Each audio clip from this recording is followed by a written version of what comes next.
कांग्रेस की दूसरी सूची भी आ गई। 5 लोगों को टिकट दिया गया है। महिलाओं की अधिकता रही है। पाली वाली सीट में महिला हैं। झालावाड़ 12 सीट पे पूर्व सीएम वसुंधरा राजे के बेटे दुष्यंत सिंह के सामने पूर्व मंत्री प्रमोद जैन भाया की पत्नी श्रीमती उर्मिला जैन भाया को चुनावी मैदान में उतारा है।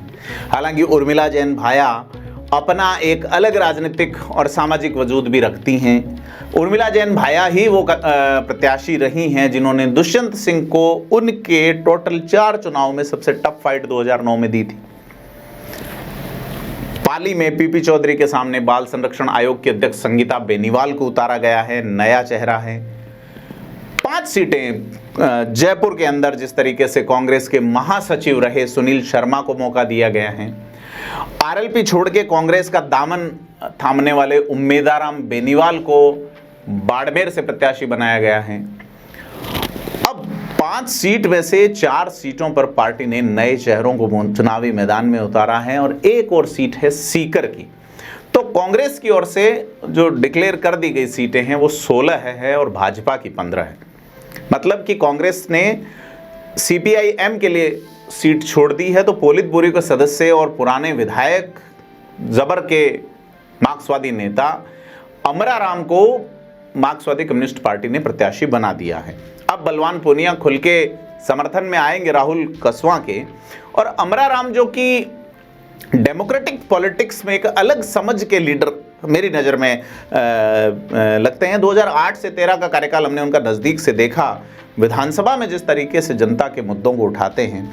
कम्युनिस्टों का राजस्थान में प्रभाव तो रहा है, जैसे कि बीकानेर से शौकत सिंह मक्का सर कभी सांसद हुआ करते थे। अमराराम लगातार विधायक रहे हैं। पवन दुग्गल रहे हैं अनूपगढ़ से। पिछले राज में अगर अच्छे वक्ताओं में देखें, मुद्दों को उठाने वालों में, बलवान पूनिया उंगलियों पे गिनने लायक वोटों से चुनाव हार गए इस बार भादरा से। इसके अलावा आप देखें धोद सीट से, जिससे माकपा के खुद विधायक रह चुके हैं अमराराम, उस सीट से पेमाराम रहे हैं।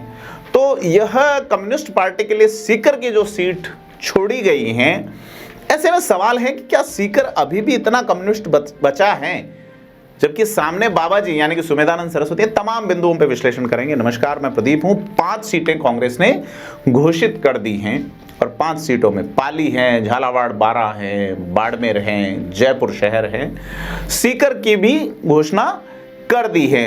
तो यह जो चीज़ें हुई हैं कि भाई ये सीटें जिस तरीके से डिसाइड कर दी है भाजपा ने। संगीता बेनीवाल बाल संरक्षण आयोग की चेयरमैन, नया चेहरा। पाली में जो सबसे बड़ी स्थिति बन रही है कि पीपी चौधरी तीसरा चुनाव लड़ रहे हैं। भारी एंटी इनकम्बेंसी के बावजूद एक प्रभावी प्रत्याशी कांग्रेस नहीं उतार रही। पिछले अगर चुनाव लगातार देखें, नए परिसीमन के बाद 2009 में बद्री जाखड़ आए, जीत गए। 2014 में यूपीए की गवर्नमेंट थी, जीते हुए सांसद को नहीं उतार के उनकी बेटी को उतारा गया। कांग्रेस प्रयोग धर्मी पार्टी हो गई है, प्रयोगशाला। मुन्नी देवी गोदारा चुनाव हार गई, आसानी से पीपी चौधरी वो चुनाव कर गए, सफलतापूर्वक जीत गए। क्लीन स्वीप कर दिया बीजेपी ने 25 की 25 सीटों पे। 2019 वाले चुनाव में बद्री जाखड़ को फिर दे दिया गया। अब चूंकि भाजपा को कांग्रेस को ये लग रहा है कि बेनीवाल नाम जो है बड़ा प्रभावी है, तो वो बेनीवाल को टिकट दे देते हैं बाड़मेर में भी और बेनीवाल को टिकट दे देते हैं पाली में भी। बाड़मेर में उम्मीदाराम बेनीवाल हैं और पाली में संगीता बेनीवाल है। तो यह चीज है कि पाली जहां की सीट तो अनारक्षित है, लेकिन यहां पे एससी वर्ग के लिए रिजर्व 3 सीटें हैं, जिसमें से 2 सीटों पे भाजपा के उम्मीदवार हैं, जीते हुए विधायक। एक जो सीट है बिलाड़ा, जहां से अर्जुन लाल गर्ग 13 में विधायक थे, 23 में वापस बन गए। इसके अलावा एक सीट है सोजत, जो भाजपा परिसीमन के बाद लगातार सुपड़ा साफ कर रही है उस सीट पे। इसके अलावा एक सीट भोपालगढ़ है, वो जरूर कांग्रेस के कब्जे में है। तो यह जो बंटवारा हुआ है कांग्रेस का, जिसमें कांग्रेस अब लगभग सीटों पे जो है वो भाजपा से आगे निकल गई। भाजपा ने 15 डिक्लेयर किए पहले इस सूची में। दूसरी सूची भाजपा की, कल तीसरी चौथी सूची आई थी, लेकिन तमिलनाडु की करके भाजपा ने स्टॉप लगा दिया। तो यह चीजें हैं कि भाजपा अब क्या परिणाम की ओर देख रही हैं और कांग्रेस जिस तरीके से टिकट डिसाइड कर रही है। जयपुर में मसलन की नाम चल रहा था जिग्नेश मेवाणी का, लेकिन उनकी जगह सुनील शर्मा, नाम प्रताप सिंह खाचरियावास का भी चला। तो एक तो अभी तक कांग्रेस ने करण सिंह उचियारडा एकमात्र राजपूत प्रत्याशी को उतारा है। कांग्रेस 16 सीटों की घोषणा कर चुकी है। कांग्रेस ने इन 5 सीटों में जो घोषित किया है उसमें एक और सीट जो गंगानगर है, जहां से कुलदीप इंदौरा को उतारा गया। उनके पिता हीरालाल इंदौरा पुराने कांग्रेसी मंत्री रहे हैं। कुलदीप इंदौरा 2018 का चुनाव लड़े थे, लेकिन वहां सीट बदल दी है। कहा जा रहा है कम्युनिस्टों से वहां गठबंधन हो सकता था, लेकिन चूंकि रिजर्व सीट है, कम्युनिस्टों का क्या मानस मूड रहता है ये अलग चीज है, लेकिन वहां पे भाजपा ने अभी तक गंगानगर में प्रत्याशी नहीं उतारा है।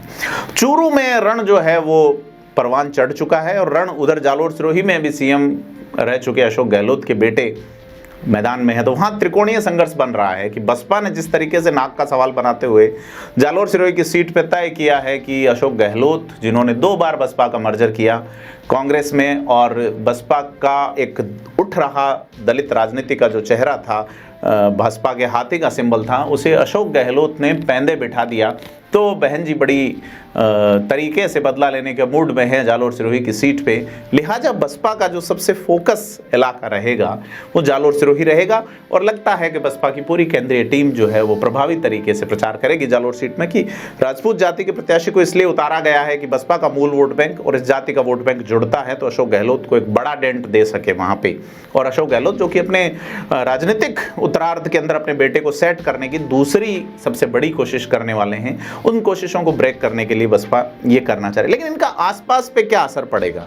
मसलन कि पाली वाली सीट पे जहां अशोक गहलोत का एक प्रभाव है, तो प्रचार अगर नहीं करने जा पाते हैं अशोक गहलोत, तो संगीता बेनीवाल की राह बड़ी मुश्किल है। क्योंकि बद्री जाखड़ जो कि 15 साल से पाली की राजनीति कर रहे थे, जोधपुर संभाग की उन 3 सीटों पे तो 2004 से चुनाव लड़ रहे थे, जो कि पाली में आ गई हैं।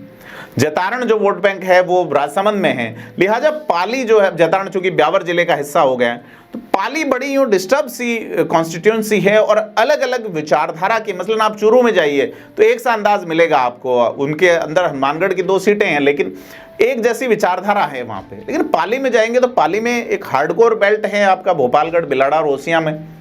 सॉफ्ट बेल्ट है आपका बाली, सुमेरपुर में, और एक मिक्स्ड बेल्ट है जो कि मारवाड़ जंक्शन है, सोजत है, पाली शहर है। पाली शहर का अलग ही मामला है। पाली की पंचायती फेमस है, बिना मुद्दे और निष्कर्ष के पंचायती में आनंद आता है उस इलाके में। लेकिन बाकी इलाकों में मुद्दों पे भी चीज होती हैं और निष्कर्ष पे भी चीज होती है। तो वहां जो प्रत्याशी उतारे गए हैं, तो कांग्रेस में एक तो आवेदन और सर्वे वाला फंडा बहुत ज्यादा हुआ है।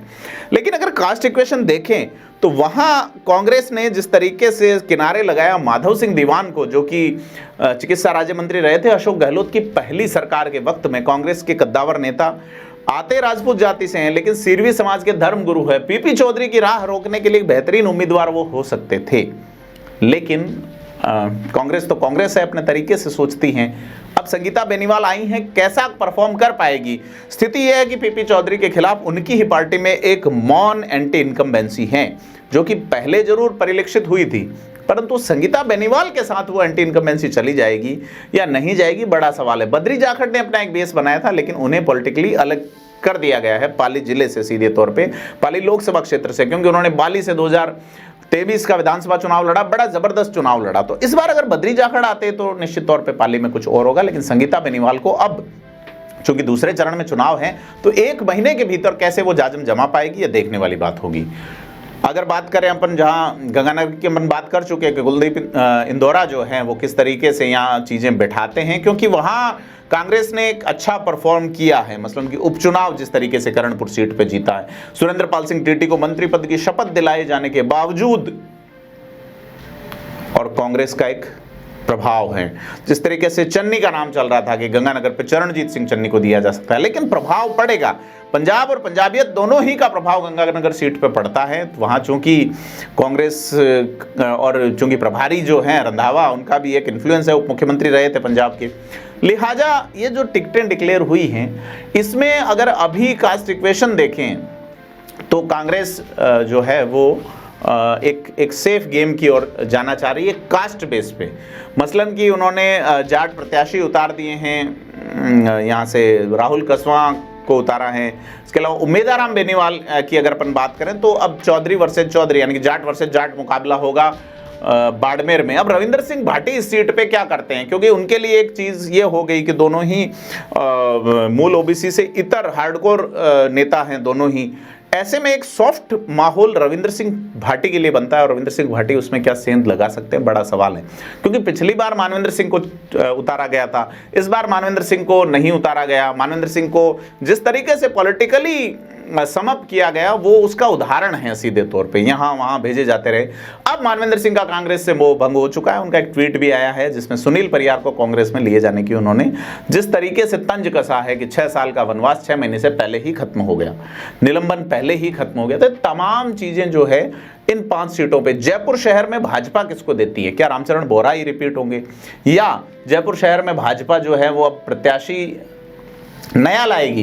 क्योंकि अगर सुनील शर्मा के सामने वरुण चतुर्वेदी आ जाते हैं, क्योंकि यहाँ पिछली बार ज्योति खंडेलवाल को दिया था वो भाजपा में चली गई, तो कांग्रेस के एक वोट बैंक का थोड़ा सा डेंट हुआ है। महेश जोशी जिनको टिकट पे क्रॉस लग गया था वो कोशिश कर रहे थे, चूंकि कहा जाता है कि संघ परिवार से है, ऐसे में फिर से ऐसी कोशिश हो सकती है। तो कांग्रेस के लिए जयपुर शहर जो कि महेश जोशी ने ही जीता था, वो एक बार फिर से क्या जीत पाएगी कांग्रेस, बड़ा सवाल है। सुनील शर्मा के पिता स्वतंत्रता सेनानी रहे हैं और एक अच्छा उनका नाम रहा है। तो ऐसे में जयपुर शहर की जो सीट है, अब डिपेंड करेगा जयपुर ग्रामीण में कांग्रेस किसे देती है, भाजपा किसे देती है। ये सीटें जो है जो इंतजार कर रही है भाजपा में, टोंक सवाई माधोपुर में इंतजार है। कांग्रेस कोटा की सीट अब गुंजल को ही देगी जैसे आए हुए लोगों को दे रही है। बांसवाड़ा की सीट पे क्या कांग्रेस आरएलपी के साथ भारत आदिवासी पार्टी के साथ गठबंधन करेगी या नहीं? भारत आदिवासी पार्टी ने अपना मामला बिठा लिया है। और कांग्रेस क्या नागौर सीट पे हनुमान बेनीवाल के साथ गठबंधन करेगी? बड़ा सवाल है, क्योंकि गठबंधन में कांग्रेस ने काफी देरी की है, इससे चीजें छिटक रही हैं। कांग्रेस अगर गठबंधन नहीं करती है भारत आदिवासी पार्टी के साथ, तो विधानसभा चुनाव में 8-9 लाख वोट ले जाने वाली ये पार्टी, जो रेवदर में या आबू पिंडवाड़ा में वहां तक मार कर रही थी, यहाँ गंगापुर में, सवाई माधोपुर में, तो यहां तक इस पार्टी ने, और अब ये तीनों एसटी के लिए रिजर्व सीटों पे प्रत्याशी उतारेगी और भी सीटों पे इनका दावा है। तो कांग्रेस को ये सोचना कि हमारी विधायक जो हैं उनका क्या होगा, विधानसभा सीटों पे क्या हम कुछ कर पाएंगे या ये चीजें हाथ से निकलती चली जाएंगी, क्योंकि कांग्रेस का पुराना अनुभव रहा है। कांग्रेस ने जिसके साथ भी गठबंधन किया वो उनकी जमीन खा गया। कांग्रेस से निकले हुए ही नेता, मसलन कि आप देखिए जगन रेड्डी का उदाहरण देखिए, शरद पवार, ममता बनर्जी, लंबी फेहरिस्त है कि जो कांग्रेस से ही निकली हुई है पार्टियां, इन्होंने कांग्रेस के पंजे की जमीन साफ कर दी।